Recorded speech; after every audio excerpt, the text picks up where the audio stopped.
Hello and welcome to the CIBSE West Midlands Region CPD webinar on fire dampers, no smoke without fire. Today's event will be a CPD in relation to the installation, compliance and usage of fire dampers. Our host today is Peter.Faruqi, who has many years involvement in the wider HVAC industry and 8 years experience in the smoke and fire sector with Actionair, specialising in damper control panels and specification of large damper projects. We thank Peter and all of his colleagues at Swegon for their help and support in today's event. Just a few housekeeping tasks before we get started, if I may. Please keep your cameras and microphones switched off unless you'd like to ask a question, but bear in mind that this session is being recorded and will be made available on various social media platforms, including YouTube and our podcast, for people to catch up with afterwards. Alternatively, please use the chat function or email to ask any questions during or after the presentation. Please contact Peter directly for a copy of the presentation slides after the event, contact details to follow. And if you're after a CPD certificate, please drop us an email via cpd@cibsewm.org for your certificate, stating your name, the subject of the event and the date, and they'll be emailed to you shortly afterwards. I'd like to take the opportunity to thank you all for joining us for today's session, but also to thank Peter for sharing with us today too. I'm really looking forward to it. Over to you, Peter. Okay, hi. Okay, thank you. Thank you very much. Good morning, guys and girls. Basically, the CPD today is, as was described, focusing on fire dampers. So what we're going to look at today is the application of fire damper, the selection of a fire damper, and where you might have issues. So, for instance, on builders work openings and all that kind of stuff. So, if you've got any questions, you can put them into the chat. I'm alone, so I might struggle to answer them now. But if you want to email me directly, I'll send some details through via CIBSE. You can email me directly if you need to. So let's get cracking. You're probably all aware that Actionair are now part of Swegon. So there's a full suite of services on the screen now. Swegon's growing, as we know. We've recently this year acquired Dalair, so that's an addition to our sort of offering. Primarily, I work on the damper side, the fire damper side, smoke damper side, and the control panel side. So that's where my specialism is. Primarily I work in London, but I do work all over the country as well. And I have done 25 years in HVAC. 5 of them were actually doing the West Midlands area in my previous incarnation. So I know the area reasonably well. I'll skip through some of the slides where we tell you how we work. I mean, as we like to say how we work, and we are quite a big organisation now. Essentially, the smoke and fire aspect of it, though, is pretty focused around the fire damper, the control panel, and then the commissioning afterwards. So that's kind of our specialism. Let's get cracking with the presentation. So, Actionair, who we are a brand within Swegon. We've been based in Kent now for, I guess, well over 45 years. We still make dampers in Kent. We make 2 types of damper. We make a metal type, the metal type damper that you're familiar with. We also make market calcium silicate dampers as well. And we are one of the few damper companies, I think, if not the only damper company in the UK to have its own furnace. So we can do quite a bit of pre-testing. So that's who we are, and that's what we do. Project references for Actionair, I mean, they're varied in the West Midlands area. They would be things probably thinking out loud. We just recently done, I think, Birmingham Children's Hospital. We've done some work at Snow Hill. We hope to do some work on HS2 when they finally get around to building it. But a damper project for Actionair could be anything from Battersea Power Station Phase 2 to your local primary school. So it's quite a wide scope. The majority, I would say, of our orders, if you like, would probably come from the NHS if you added them all together. So that's by far our biggest customer. So today we're going to look at the importance of fire damper, the smoke damper. What is the definition between the two? Look at some bits of DW145. We're not to dwell on that, but I think more importantly for this forum, the testing and the installation and the CE classifications and what they mean to you and your projects. We mentioned a lot in the presentation about the control of fire. A lot of the dampers that we're specifying, and this is a very important definition, are by definition a fire damper. A fire damper is a damper that fails shut. So typical fusible link damper that you might imagine with a metal blade will fail shut, but it won't stop smoke. Other fire dampers, such as an actuated fire damper, generally speaking, were rated to stop smoke. And so the control of smoke in that situation, in a fire situation, is extremely important, especially when you have sleeping risk. So when we talk about a fire damper and smoke, really what we're talking about is a damper that will shut and prevent fire and smoke spreading throughout a building if that's the right thing to do. But bear in mind, there are some fire dampers on the market, and we sell the Fire Shield, which is a fire damper that won't stop smoke, and you have to consider that in your designs when you're doing your designs for your projects. So let's get cracking. This is a typical manual E-rated fire damper. I'll be honest with you, Actionair are probably moving away from this style of damper. We still sell a significant number. We have now started marketing a calcium silicate style of damper in this place, but this damper is widely available in the marketplace, and you can get it from 2 or 3 different manufacturers. What it will do, it will at 72 degrees, the damper fuse will melt and the blade will shut, and you get a great big slam. That's it. That is all this damper does. There's no power, there's no control, there's nothing else. What I would say about this damper is you have to test this damper, and we'll come on to that a little bit later, once a year. So this damper will have to be tested wherever it is. If it's hiding behind an AHU, if it's tucked behind a ceiling void 6 meters up in the in the gods, you will have to get to this damper once a year, trigger it shut, and then open it again. And that's really the biggest problem with one of these dampers in an inaccessible situation. So that's an important consideration when you're specifying something like this. And the other thing to consider with a curtain bladed damper like this, which is just rated to E, is that it won't stop smoke. It is not rated to S as well, and we'll come on to that a bit later on. So this damper will purely stop fire, not smoke. So bear that in mind as well when you're using this in your designs. And then we come on to an ES classified fire damper. Now, on the screen here, you've got fire smoke damper. I don't like that terminology. I would call this a motorized fire damper. You wouldn't have the S in there. A motorized fire damper is a damper that is actuated normally by the fire alarm or by a damper control panel to close. And the reason that you have a damper that will close itself before there's a fire within the vicinity is to stop the spread of smoke. So think of a hotel, think of, I don't know, a student accommodation. In these situations, you need to stop the spread of fire, but more importantly, the spread of smoke. The smoke might not even be hot.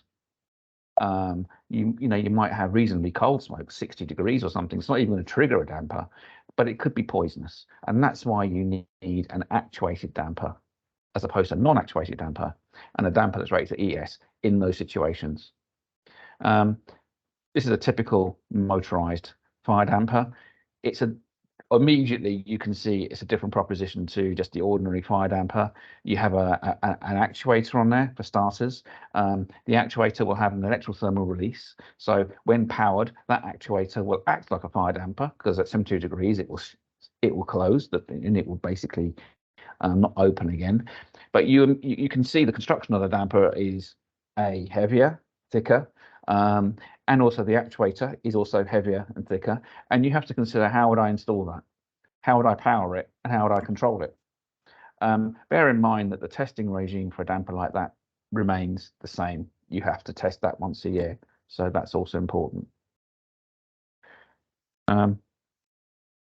Why so many regulations? Well, that's a silly question, really. I mean, there's regulations in this marketplace for a reason. But here are some like kind of the main ones. So when we talk about a damper that's tested to 1366.2, that damper is essentially a fire damper. That is a test for a fire damper. Doesn't matter whether it's a fusible link or whether it's actuated. That is a test for a fire damper. Then on the bottom there, you see the test standard 1366.10. That is a test standard for a smoke damper. Now, we aren't covering smoke dampers in this presentation, albeit I'll mention them now. Different animal, a fire damper. A smoke damper will allow the passage of hot smoke, i.e. out of a basement or out of a kind of in a building, in a high-rise building, to get the smoke out of a stairwell or something. That damper will open after the fire event, and it could be open at very high temperatures. That is a different test to a fire damper, and it's very important to not confuse the two. The biggest difference between the two, I guess, is the actuator. 1366.10 actuators don't fail. They either drive open or drive closed, and there is no fail-safe. 1366.2, you have to have a fail-safe, and that's the key difference between a fire damper and a smoke damper. Installation. So this is an installation, typical installation. The reason why I think this is in the presentation is really to show the amount of work that is required to install the damper, just one damper. I would estimate to install one damper in one space is about £2,000 of work and labour and material. It's a lot of money, and it's not to be taken lightly. And when you consider the amount of scrutiny now that is involved in fitting that damper on the wall, it's certainly something that you need to take into consideration early on in your projects. Poor installations. Well, this is a rogues gallery. I'll be honest with you, I don't really see installations like this when I'm walking around now. What I would see, though, and I think a bad installation, I would just say a slightly poor installation. So we would give you quite a lot of information about dampers, about how to fit them in a specific kind of wall. So we would say to you, if it's a double skin wall, you need to have a certain opening size. You need to allow fixings of this type and blah, blah, blah, blah, blah. If your opening size is 10, 15 millimeters out, you might fail. I mean, we have a tolerance, but if it's out, you might fail. That would be more, I would say, important than considering a really bad installation. Of course, we see sometimes bad installations or the incorrect damper. I would say that also happens. So where the smoke damper should be, we might see a fire damper, etc., etc. There, I would say, is really poor management at the front pass. I would also say that the 2022 Building Safety Act is probably going to start eliminating a lot of those problems when it comes to that sort of golden stage, the first stage of that process. So what I would say, if you had any doubt about how to install a damper, contact the manufacturer and ask for the installation drawings, ask for the declaration of a performance, and then we should be able to help you with your installation methods. And the other thing I would say, check the wall types. If the wall hasn't been tested with the damper, you can't install that damper in that wall. So if it's a Type A board, for instance, an acoustic board, you'll find that you're quite limited in what you can offer. If it's single skin, double skin, all those sorts of things, please check that, and that will eliminate the issues surrounding bad installations. And we'll come on to walls a bit later on. Some of the presentations based around DW145. I mean, there are other guides out there as well. And DW145 gives some reasonably good advice. I think it's quite sort of, what's the word? It's easy to follow. It's not condescending. And some of it is, I think, if followed, will make your installation a lot better. So, for example, we would always urge you to have system-specific drawings for every project. Without question, I would always check the wall and the damper test. So when we test a damper, we're not really testing a damper, we're testing a damper wall combination. So classic issues for this are, for instance, single skin walls. So up until about 2 years ago, there were very few dampers tested in single skin. So if you had a single skin wall, and you didn't check that the damper had been tested in the single skin wall, installing it into the single skin wall would ultimately be non-compliant. Now there are manufacturers, including ourselves, that have single skin tested dampers, but that would be a classic case of not checking what the test data is compared to the wall. And it's very important that you do that at the beginning of every project, because that will eliminate, I would say, 50 to 60% of the issues that you're probably going to get on your installation. It's always about the wall and the damper. So the new ones, for instance, white wall is a great one. So white wall is a wall that's commonly used in data centers, and we're doing absolutely heaps and heaps of data centers at the moment in this country. Until about 2 years ago, didn't have a tested solution. It does now, but because white wall and shaft walls, the other one, are considered to be non-standard supporting structures, you can only use the wall that's been tested with the damper. So that's another sort of banana skin, if you like. Typically, if it's just a double skin wall or a single skin wall of a standard construction, you can use any wall with any wall, as long as it's part of the standard with a damper. So something to consider there as well. Hopefully that was clear. It's quite a complicated subject, and hopefully I haven't made that even more complicated, but I think that's reasonably clear. If not, please feel free to ask some questions at the end. I would also say, yes, sorry, did someone say something? Are they? No? Okay. Yeah, I would also say that the key to a successful damper install is really the sequencing. There's so many little elements which go with a damper: the ductwork, the wall being cut to the right size, the fire stopping, all that kind of stuff. Get your sequence right, get in your head, get your sequence right with your team before you embark on this project, because that will make things a whole lot easier as well. Fire testing. So this is when we come to the sort of the test side of things. So when we do a fire test for a damper,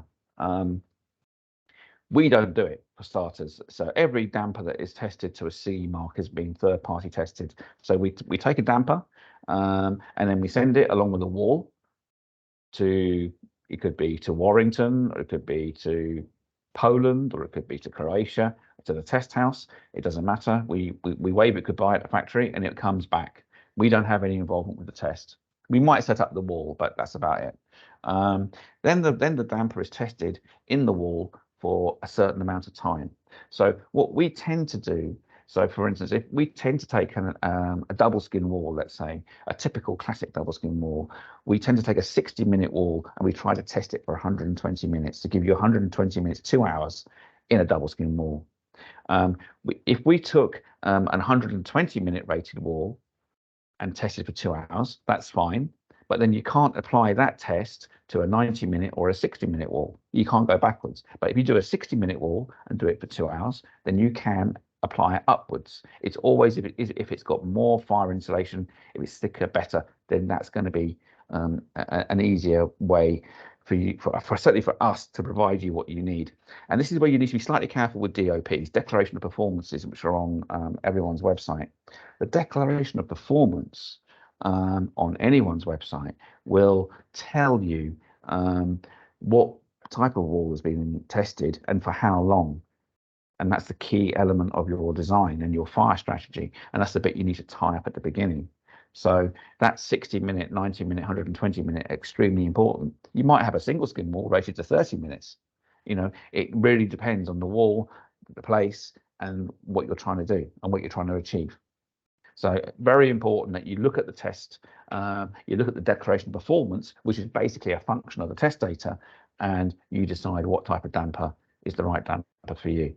Again, if you have got any questions on that at the point of your specification, always contact the manufacturer and we will be willing to help. On our website, we will have installation drawings, and this is an old one. We have newer ones now. We have newer data sheets now, which in theory give you the preferred method of installation. When we test a damper in a wall, it's a specific type of installation that we're testing, so we can't differ from that. So this is a good example on the next slide here, DWFXF.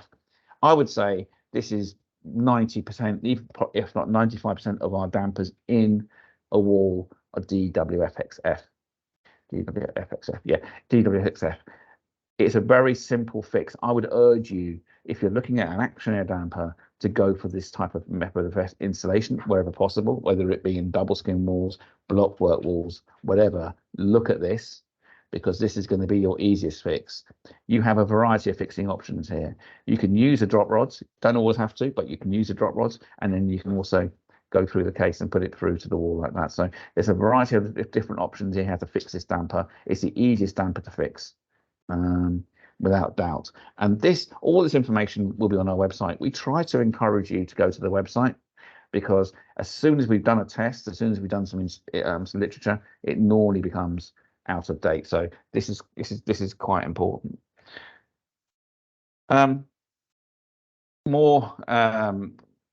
More guidelines from D5. I think if you can get hold of a copy, it's useful. There was another provider that we came across the other day, which gave some good damper requirements as well. The name escapes me, but it's not the only guide on the block. You can download it now. It's worth having a look at if you've got any questions around the whole damper installation process. CE marking. Now, CE markings and dampers in this country have had an interesting sort of history. So I think about 2003, CE marking was introduced into Europe. We were given a 10-year moratorium here. No, that's not right. A stay of execution, I guess. Or we didn't have to apply those in the UK until 2013, which most manufacturers, if not all, have now done. CE marking has become even more important, I guess, post-Grenfell. So when your damper is CE marked, it is literally being third-party tested, and you're fitting it as tested.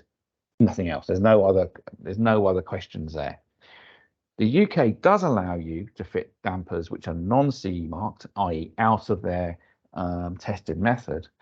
But if you do that, you'd have to get some sort of approval. You'd have to get a third-party approval. You'd have to get a building control approval, something like that.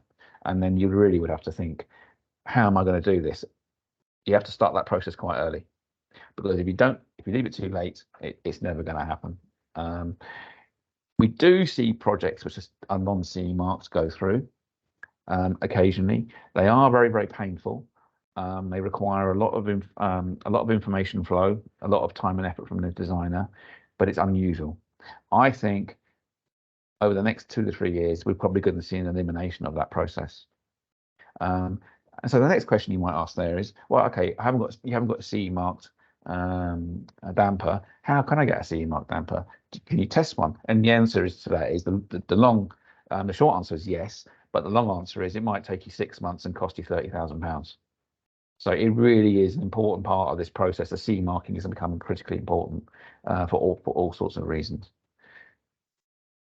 Here's some of the characteristics. So when we do a test in a third party facility, we will do things like the 13662, the fire resistance testing is a great example of what we do. The cyclical testing on the actuator. So if we're doing a damper with an actuator, we have to open and close the actuator 10,000 times before we do the test.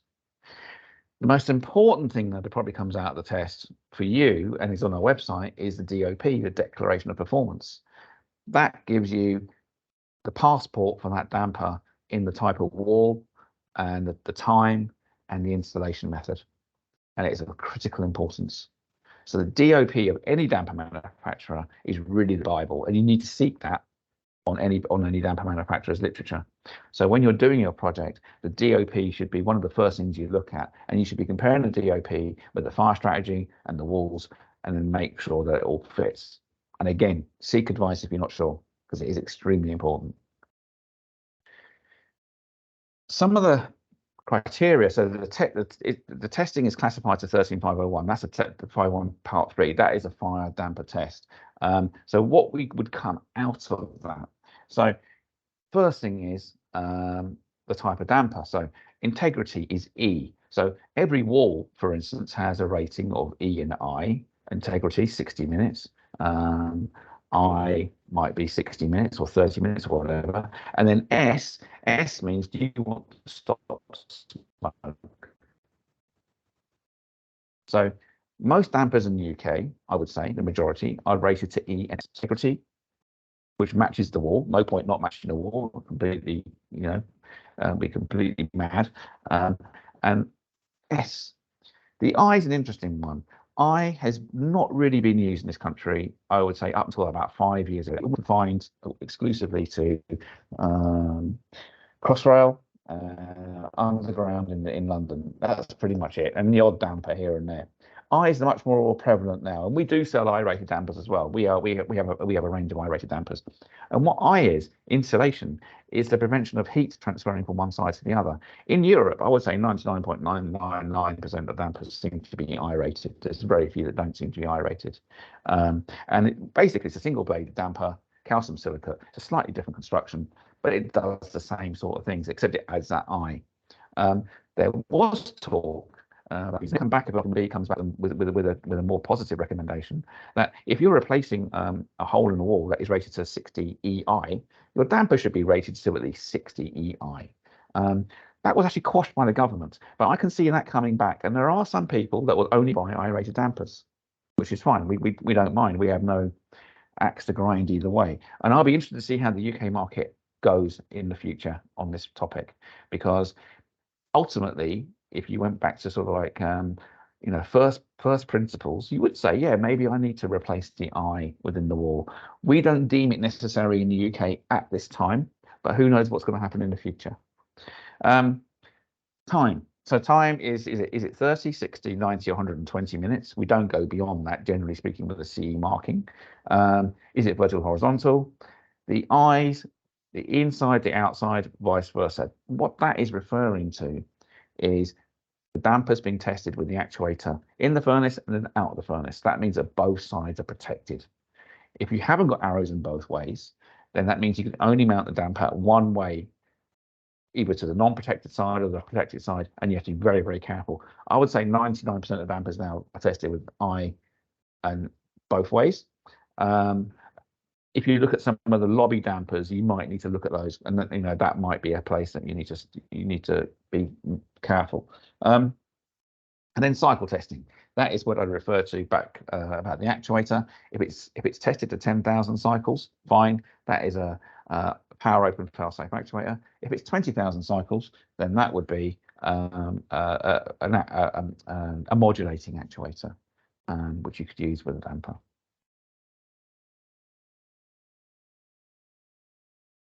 Damper quality, again, this comes out of the test, and we have to then maintain the damper's quality throughout the manufacturing process. This gives you that, hopefully gives you that comfort that we've maintained the qualities that we've had within the test.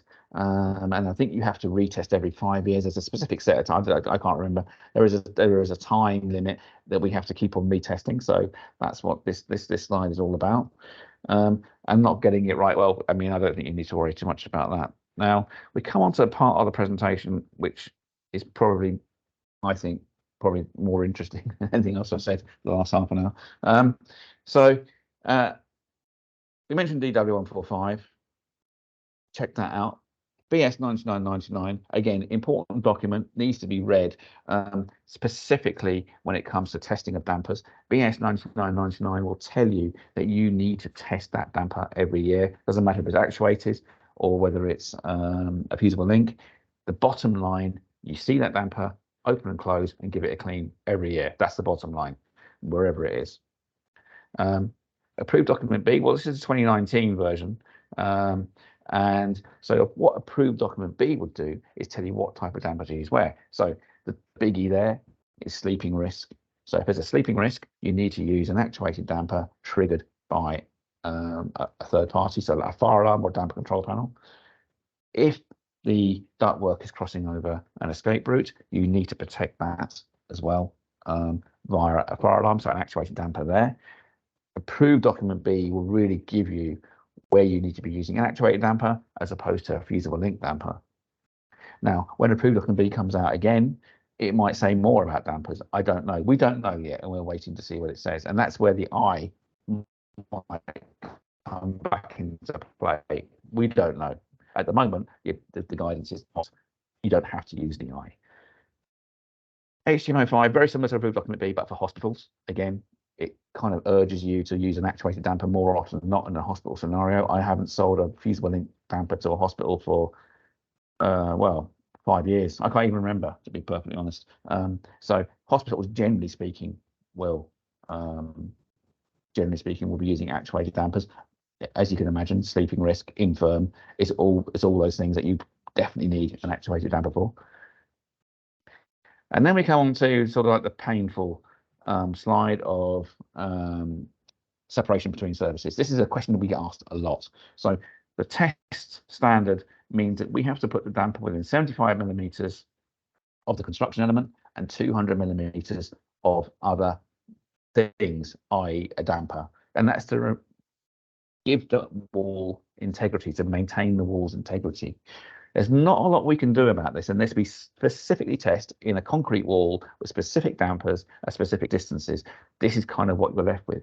Furthermore, if the wall manufacturer says, hang on a second, I want 300 millimeters. So shaft wall is a classic example where the asymmetric wall manufacturer might say, we're not happy with 200 mil, we want 300 mil. You have to go along with their advice.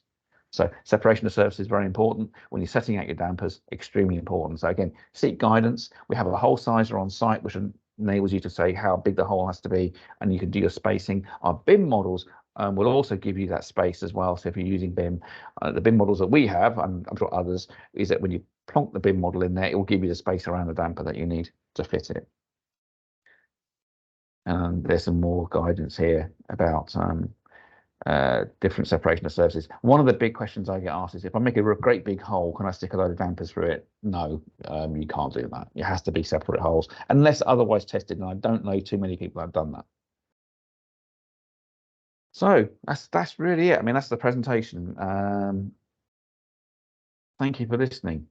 Is there any questions that I can ask? While, I mean, you can put your mic on now and ask me a quick question. We've got some time. Is there anyone that wants to ask a question? But thank you very much. That was really interesting and informative, and I hope that everybody benefited from it. But one of the things that really occurred to me, that the bit that I particularly like, is understanding that a thermally activated fusible link damper is not the same as a smoke damper that senses particulates and preempts that spread. Yeah, it's very much a semantics thing. I mean, basically, if you had an actuated fire damper and an actuated smoke damper sitting on the same table, you might struggle to tell the difference. It could be quite little tweaks, depending on what the standard that you're using the smoke damper to. I mean, we have a separate CBD just on smoke dampers. I mean, it's a vast topic, but yes, it's a very different damper. And it's again semantics, but you have to be clear with what you're looking for. And you know, I have seen instances where we put smoke dampers in, but they want fire dampers, and vice versa. So it is you can get yourself in a bit of a pickle on that one. Yes. Yeah, I was also interested to hear your piece, and it confirmed my understanding that if it's a personnel fire escape route, then the chances are that it needs to be a smoke or a motorised damper, using your terminology. Motorised fire damper, yes. Yeah, yes. You know. But no, that was great. Thank you very much. Just for everybody that's attending's benefit, just a plug for the West Midlands region of CIBSE's next event. So tomorrow at the Edgbaston Stadium in Birmingham, we've got a Meet the Committee and also a Meet the Fellows event over the course of the day between 10 and 4 o'clock, followed by a BS 7671 2018 and A2 2022 wiring regulations update on the top 10 changes and an overview. And then on the 24th of October, we've got a carbon steel tube advanced level details CPD webinar and seminar, followed on the 25th by a SOFIA Society of Public Health Engineers Insights into Sustainable Innovation within the PAM building. And then on the 26th of October, there's a hydrogen event, which is at Jacob's offices in Birmingham City Centre. Peter, thank you very much. Okay, thanks. All right, thanks.